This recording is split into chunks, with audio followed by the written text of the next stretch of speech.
The morning air clung heavy, damp, like something waiting to break. I slid into my car, briefcase on the passenger seat, rehearsing words for the meeting that would decide my wife's inheritance. Then he appeared. A homeless man, wild-eyed, clothes in tatters. He stumbled toward me, nearly collapsing against the hood. His voice cracked through the stillness. "Sir, don't start that car! Your wife's sister!" He stopped.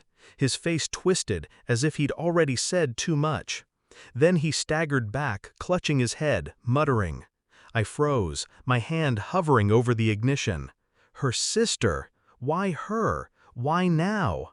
I stepped out slowly, scanning the street. Empty, silent. Just him, vanishing into the alley. The unease lingered, coiling inside me. A warning, sharp and deliberate. I didn't start the car. I called for a cab instead. But the words kept echoing. Her sister. At the meeting, I expected hostility. Her family never welcomed me, not really. They tolerated, calculated. My wife's sister, always whispering, always circling. When I walked in, their laughter stopped. Faces drained. She, the sister, slumped back, eyes wide as if she'd seen a ghost. Her hands trembled against the polished table. I sat down calmly, though inside something sharp twisted deeper. Why would my presence unnerve her?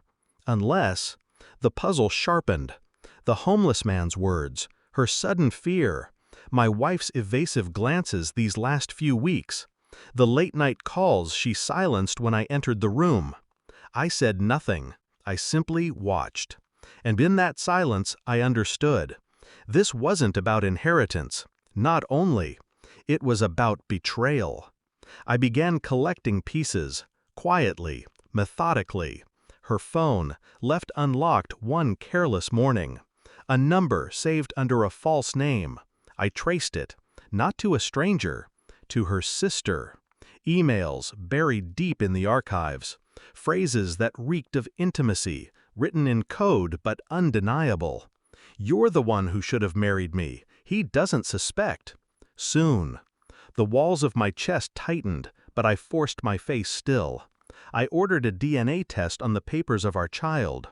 A routine check, I told the clinic. But it wasn't routine. It was war, silent and invisible.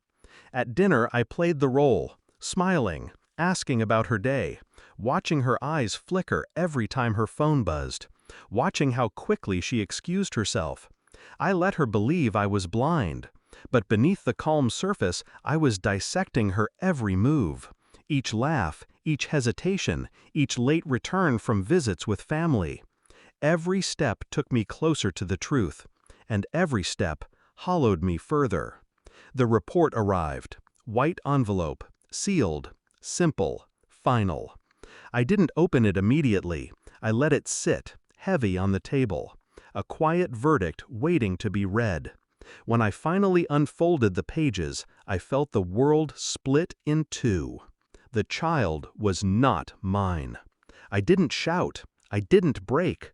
I simply exhaled, a long, controlled release of years of doubt. That night I slid the report across the table during dinner, my hand steady, my eyes colder than hers could bear. She read. Her lips parted. A tremor ran through her body. She started.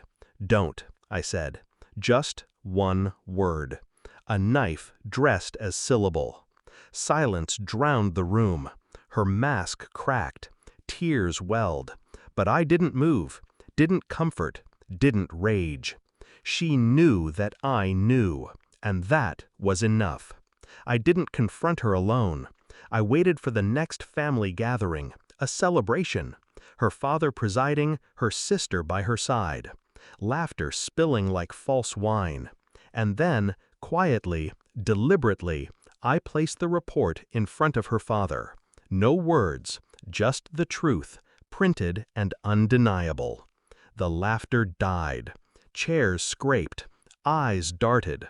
Her sister turned pale, her composure shattering, as though the wall she built had been ripped apart brick by brick. My wife broke first, sobbing, clinging to explanations that no one wanted to hear. Her father's face curdled into fury, shame, disbelief. I stood there, still, a shadow cutting through their ruin. She begged me with her eyes, desperate for me to intervene, to soften the blow. I gave her nothing, just silence. And then I left. The night air felt cleaner than it had in months, sharp, cutting, alive. Behind me, the house sank into chaos. Voices clashing, accusations flying, the weight of their secrets finally crushing them. I didn't look back. They thought they destroyed me, that I'd break, that I'd crawl. But I had taken everything from them in silence. Their lies exposed, their reputations shattered, their power gone. I walked into the darkness with nothing in my hands, but everything in my control. And as the echo of their ruin faded, one truth rang colder than the rest. I never needed revenge. I only needed the truth. And now they'll live with it forever.